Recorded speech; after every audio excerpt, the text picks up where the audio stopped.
มื้อนี้ก็มาเบิ่งบรรยากาศยามเช้าๆไอ้แก้วก็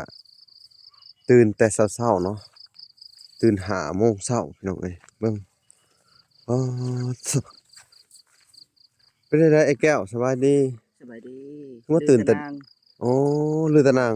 เขาบาสิมาทมดินมื้อนี้โอ้คือมาตื่นแต่ดึกแต่เช้าแฮงเนาะเพิ่น โดย ทั้งเมียเพิ่นก็ตื่นแต่เช้าเนาะ โอ้ยเพราะเขาสิมาดุดแหละพี่น้องเอ้ยมื้อนี้โดยให้เพิ่นดุดหรือว่าต้นนี้ก็สิได้รื้อออกพี่ไปจากครึ่งข้างเดี๋ยวเพิ่นอยากทุดุดทางนี้ เดี๋ยวนี่ๆใช้เพิ่นดุดมาเลยพี่ไปจาก โดยอืมจัดการไปเลยพี่น้องเอ้ยไอ้แก้วเพิ่นก็กิ้งพี่น้องเอ้ยนี่นั่นน้อยเดียวหนึ่งอืม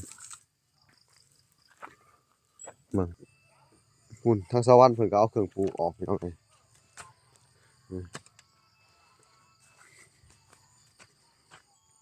อืมยออกเลยโลดผัวเป็นอันคนเอาตะหนางออกเมียเป็นคนอันเก็บเครื่องปลูกออกพี่น้องเอ้ย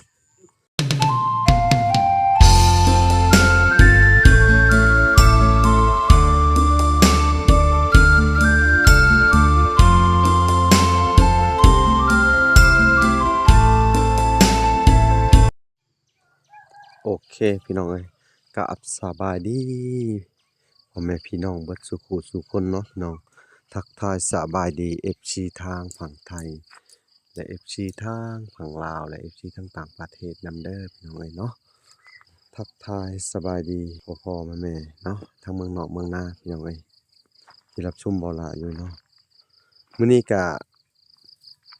มาเบิ่งบรรยากาศยามเช้าๆไอ้แก้วก็ตื่นแต่เช้าๆเนาะตื่น5 โมงเช้าพี่น้องเอ้ยเบิ่งอ๋อเป็นจั่งใดไอ้แก้วสบายดีสบายดีคือมาตื่นแต่นางอ๋อลือตะนางเขาบาสิมาทมดินมื้อนี้โอ้คือมาตื่นแต่ดึกแต่เช้าแฮงเนาะเพิ่น โดย ทั้งเมียเพิ่นก็ตื่นแต่เช้าเนาะลุยงานแต่เช้าเลยอะดีใจแฮงบ่โดยดีใจโดยดีใจที่จะได้อันถมดินเนาะโดยเพราะเขาสิมาดุดแหละพี่น้องเอ้ยมื้อนี้โดยให้เพิ่นดุดหรือว่าต้นนี้ก็สิได้รื้อออกพี่ไปจากครึ่งข้างเดี๋ยวเพิ่นอยากทุดุดทางนี้ เดี๋ยวนี่ๆใช้เพิ่นดุดมาเลยพี่ไปจาก โดยอืมจัดการไปเลยพี่น้องเอ้ยเบิ่งบ่อแก้วเพิ่นรื้อตะนางออกก่อนเพราะว่าเขาสิมาถมที่อะเนาะโดยคนดีใจนำเด้อโดยดีใจนำ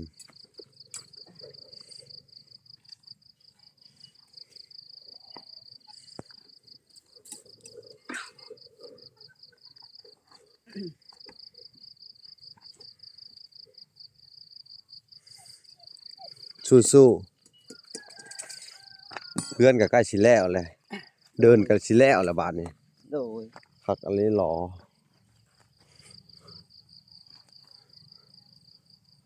จัดการจัดไปเลย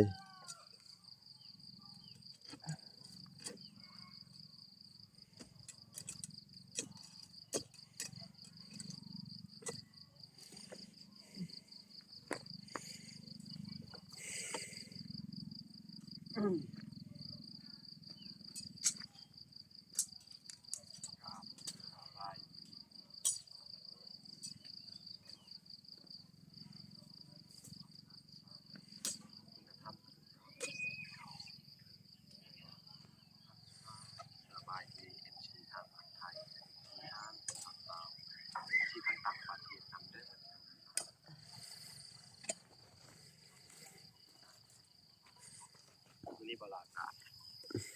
จับมีเรื่องเนาะคือว่าไปงานว่าไปทานรับชมเนาะเพราะว่า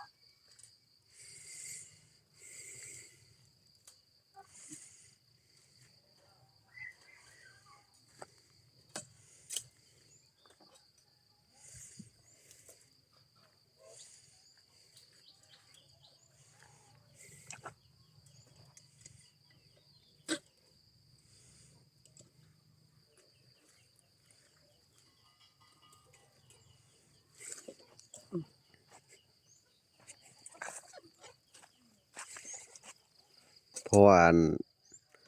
เพิ่นสิมาถมดินพี่น้องเอ้ยต้องเอาออกก่อนเนาะโดยเดี๋ยวค่อยพร้อมใส่ไม้อีก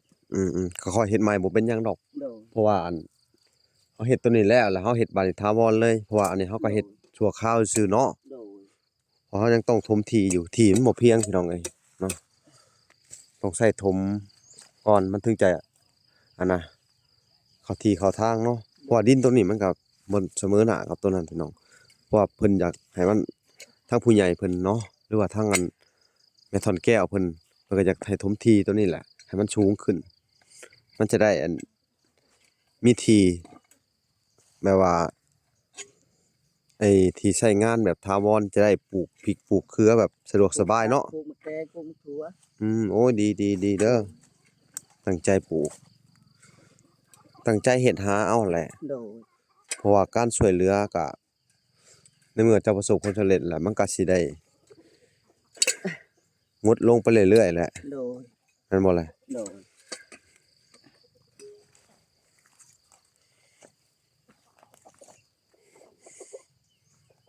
นี่พี่น้องแต่ต้นกล้วยต้นอันนี้ห้ามบ่ออกเด้อเอานี่แล้วเอาข่าเอาหยังนี่ออกแต่เช้านี่เดี๋ยวก็ต้มหมดแล้วเออน่าจะต้นมะม่วงๆต้นมะม่วงบักมีต้นต้นหัวข่าหัวจิไข่ต้องมาปลูกน้ำหลังบัดนี้ตอนที่เขาถมแล้วเด้อโดยถูกต้องแหละเฮามาปลูกเลาะตามคันนี่สิเด้อโดยกันเจือนไว้แม่นอา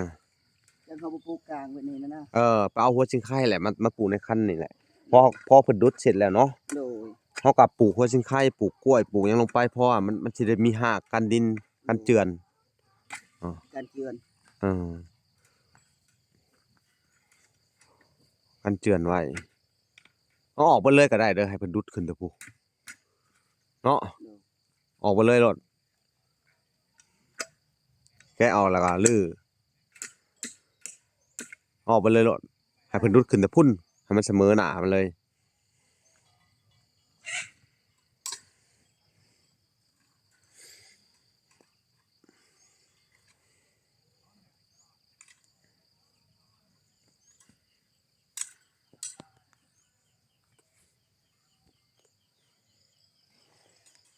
นี่แหละพี่น้องเอ้ย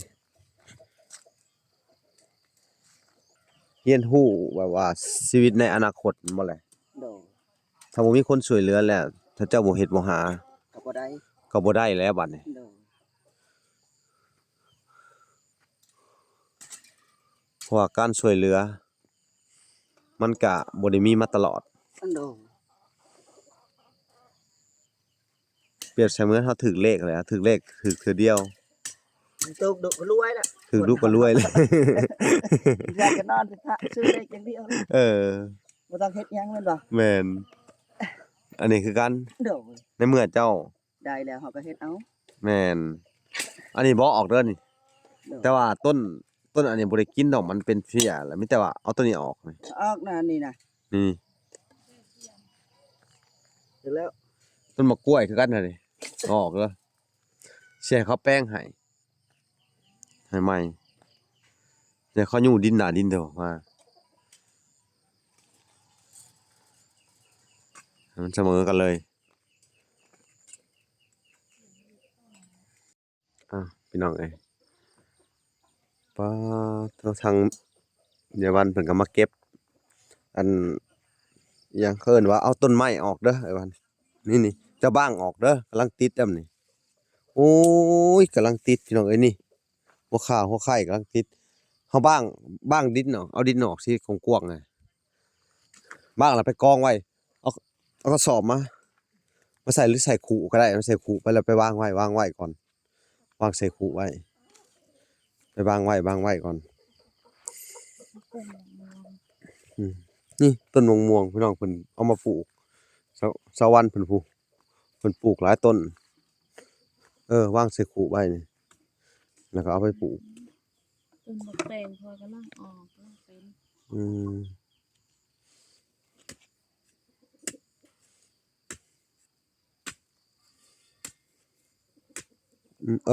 ว่างเพิ่นน่ะเพิ่นเอาขึ้นไปวางไว้เทิงพุ่นน่ะบ่เหี่ยวดอกบ่เหี่ยวดอกมีแต่นี่หัวข่าหัวตะไคร้ก็มะม่วงก็หยังก็ออกให้เบิดเลย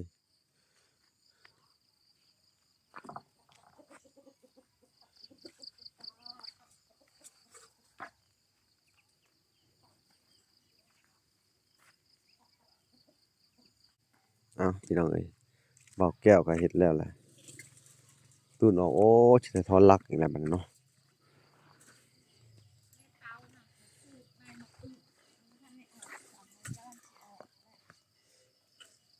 ในเตาบ่ปลูกบักอื้อ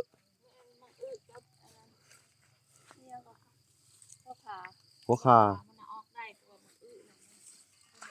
อืม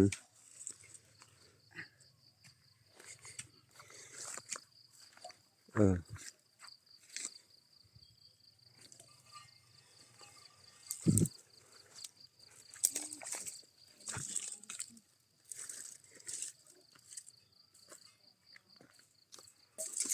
โอ้ง่ายอยู่ ง่ายอยู่เนาะ โดย เฮาม้วนๆไว้ก็ได้แก้วมึง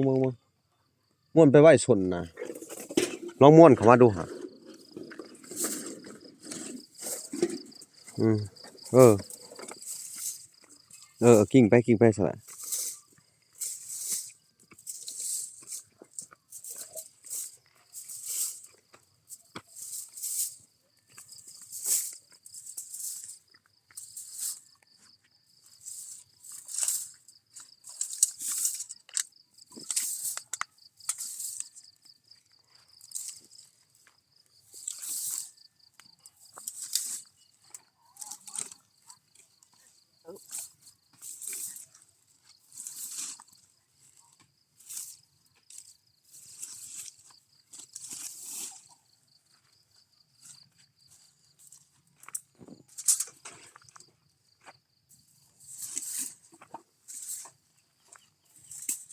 ไอ้แก้วเพิ่นก็กิ้งพี่น้องเอ้ยนี่นั่นน้อยเดียวหนึ่งอืมเบิ่ง ไปเลยก่อน บ่เป็นหยังดอกไอ้แก้วพอแหละซำนี้ก็ได้แล้วมั้งดึงตูดๆออกมาทีละหนึ่งให้เพิ่นยู่ขึ้นนิดหนึงซั่นนี่ให้มันเสมอหน้ากันซื่อ ด่า เดี๋ยวอันทางนี้บ่เผาอันนั้นก็เด้อ โดย บ่เผาอันนั้นก็ได้อันบ่เผาอันเอาต้นกล้วยออกก็ได้สิถามเพิ่นเบิ่งก่อนว่าเพิ่นว่าสิแปลงให้อีกอยู่บ่นะเพราะว่าเฮาต้นนั้นมักแตงเนาะ แม่น นี่ยานางก็ออกเด้อ มันอึบ่เลย มักแตงมีแต่ว่าสิให้เพิ่นอันทุยขึ้นมานี่แหละให้มันเสมอกันฮอดพี่เนาะ โดย ทุยขึ้นมาบ่ละลดพี่น้องเอ้ยพุ่นทางสวรรค์เพิ่นก็เอาเครื่องปลูกออกพี่น้องเอ้ย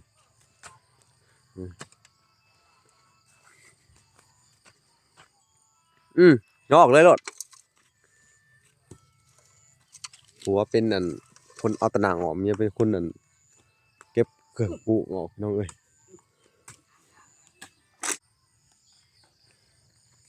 พี่น้องเอ้ย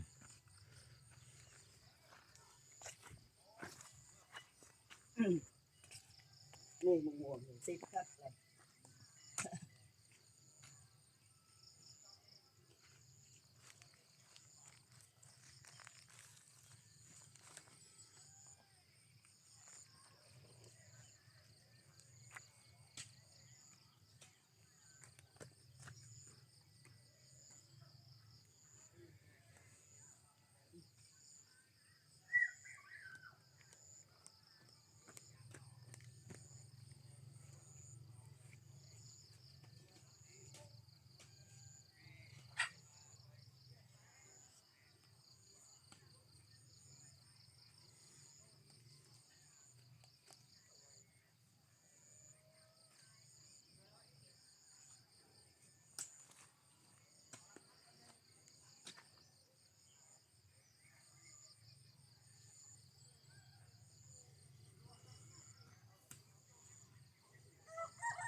ขยันแต่เช้าแต่เช้าพี่น้องเอ้ยเพราะว่ารถเพิ่นก็สิมาแต่เช้าคือกันแหละมื้อนี้เนาะจักหน่อยเพิ่นมาแล้วบัดนี้พี่น้องเอ้ย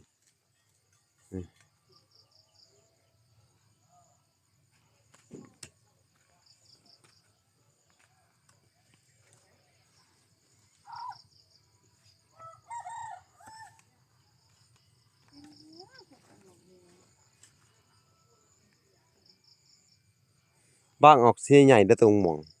นี่กำลังออก นี่นี่ เต็มไปหมด เบี้ยพี่น้องเอ้ยเบี้ยม่วงกำลังออก อืม นี่ อุ้ยแต่เสียดายเนาะ เสียดายค่าสิทมเลยมันยังบ่ทันได้ออก อืม เลย ต้นน่ะป้าไว้ให้แจ้นั่นแหละต้นน่ะต้นถั่วต้นหมกเนี่ยแต่ต้นม่วงก็บ้างออก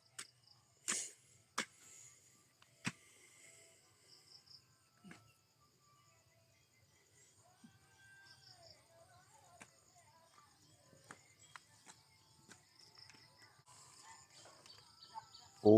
มีแต่เบี้ยงามๆเนาะเบี้ยม่วงเนาะพี่น้องเอ้ยเบี้ยม่วงก็หลายเนาะจะไปต้องไปหาซื้อไผเนาะ บ่ได้ซื้อบ่ได้ขอให้ บ่ต้องขุดอันเจาะดอกขุดกว้างๆแหน่พอเอาดินขึ้นมานำแหน่คนกว้างๆอะ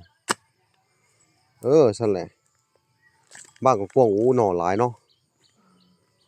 พี่น้องเอ้ยช่วงนี้ฤดูกาลมะม่วงก็ได้อันเบิดยามมันแหละพี่น้องเอ้ยยังเหลือแต่อันเบี้ยมันเกิดมาใหม่บาดนี้นี่เนาะพี่น้อง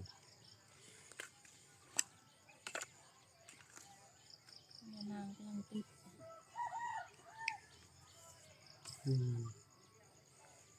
ำลังออกม่วงเต็มเลยนะ เล่นเลย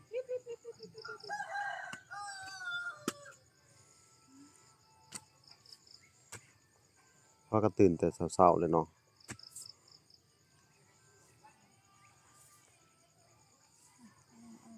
เป็นสองต้น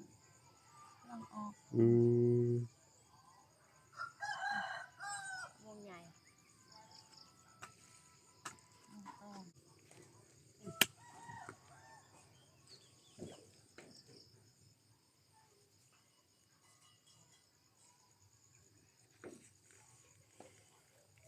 อันนี้หลายขนาดเบี้ยมันเนาะ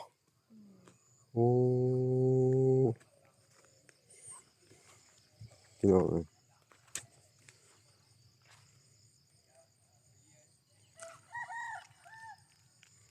เอาขึ้นไปไว้ในโน่นนี่โน่นกองไม้นี่ ต้นมะม่วง อืม แต่ว่าไก่จิกมัน ไก่ ไว้ในคอกนั่นแหละ อืมเอาเข้าไว้ในคอกอะไร บางเอาไว้สำหรับไก่จิกมดกับมันกู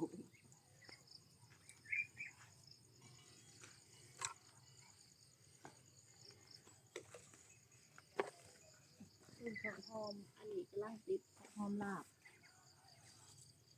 เต็มเลยกำลังติดสลาย อืม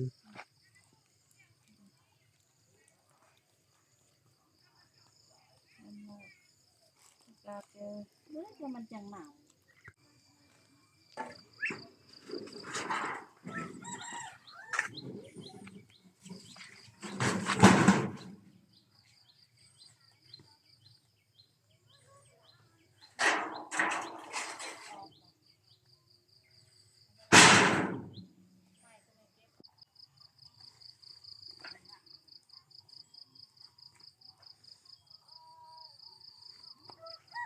ครับผม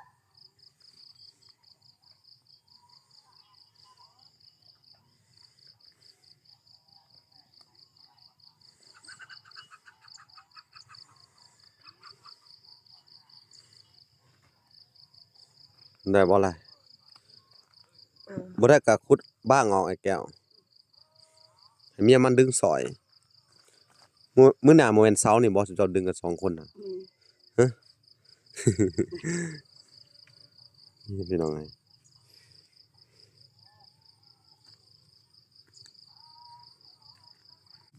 ตัดภาพมาอยู่ทางไอ้แก้วพี่น้องเอ้ยเขาเอาหัวออกอยู่ยุ่งล่มกุ่นพุ่นเนาะตัว เป็น ความ ยัง แฮ อ่อง นเด้ เออ เดือน4เดือน5จะหน่อยว่า ตาตีแล้วเนาะ แล้วก็ อืมแล้วเอาไปรวมกันด้วยวันใดวันหนึ่งด้วยแก้วคุณ โดด วันละโอ้ตัวแข็งแห้งขนาด มา นี้ เว้ย มันก็ส่วนเมียเพิ่นนำพี่น้องไอ้พวก ได้แล้วสิได้แล้ว กินแล้วล่ะเนาะ โดด อืม เอาไว้ฉัน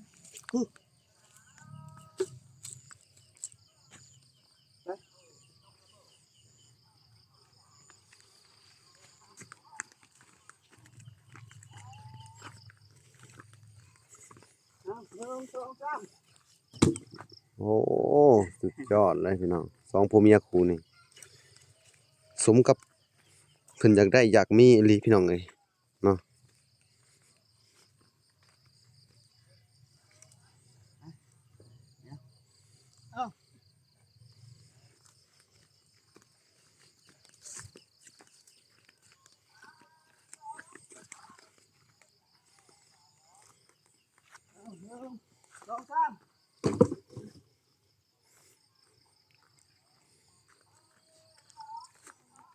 ตื่นแต่เช้าๆมาพี่น้องเอ้ยมันบ่ใหญ่ดอกบัดนี้รถเขาสิลงไปดุดออกมาจังหัน สิเก็บพี่น้องเก็บกิน ถ้าบ่ไหว้ก็หาม2คนเด้อ อยากได้เสาใหญ่นะ อืม อ๋อชาวนาสิ ยันแอวก็หลุดอย่าเฮ็ดให้อันตราย แม่เมื่อคืนนี่ก็เบิดคืนเคยนอนบ่ได้เคยจิบเองปวดแอวจูนนอนก็บ่ได้ บ่ แม่ก็ลุกมาเบิดคืน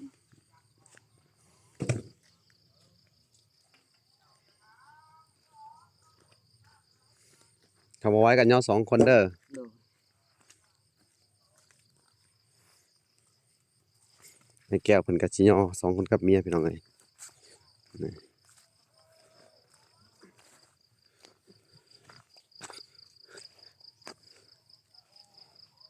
ดึงลงแล้วนั่นแหละอุ้ยระวัง นั่งกินเอาไว้ทางนี้ก็ได้ กิ้งออกข้างๆเลย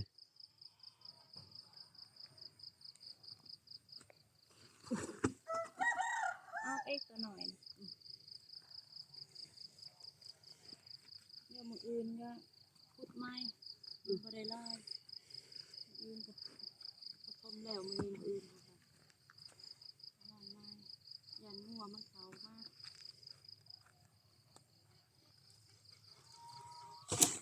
ยังไงโจมได้เอารถเขี่ยตัวนี้มันโจมบ่ได้ต่อ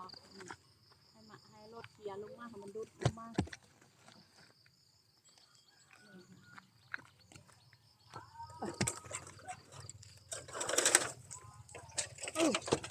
ป้า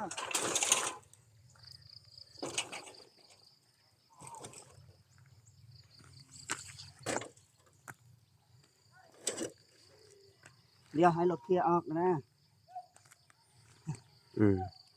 คันบ่เคลียร์ก็เอาแต่โตตัวใดมันเป็นฟืนหั่นเด้เอาออกไปใช้งานนี่คือมันสิเอาขึ้นผูกไปเก็บไปเฮ็ดผูกเฮ็ดฟืนไว้อันนี้ก็เก็บไปเฮ็ดฟืนถ้าตัวใดมันอันนั้นบ่ได้ก็มันออกบ่ได้มันใหญ่หลายก็ให้มันถมเลยก็ได้ตัวนี้ก็พอเฮ็ดฟืนก็เฮ็ดฟืนเอานี่แก้วนี่มาเจ้านี่เจ้าเก็บขึ้นไปเฮ็ดฟืนเบิดนี่ที่จะตัดไว้นี่เคลียร์ออกให้เบิดเลยตัวนี้เด้อนี่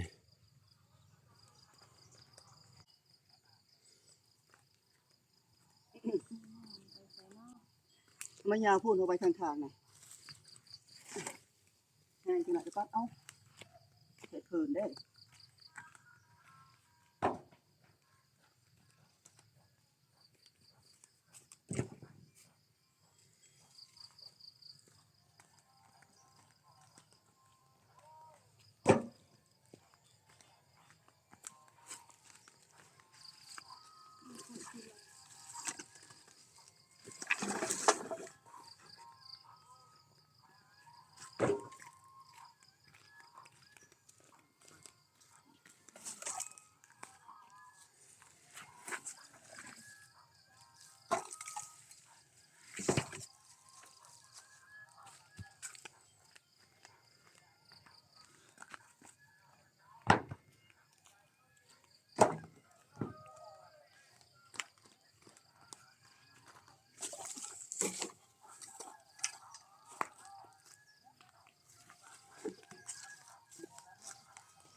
ใกล้สิแล้วล่ะพี่น้องเอ้ยเนาะสองคนผัวเมียเพิ่นซอยกันดีขนาดเนาะ หมดแล้ว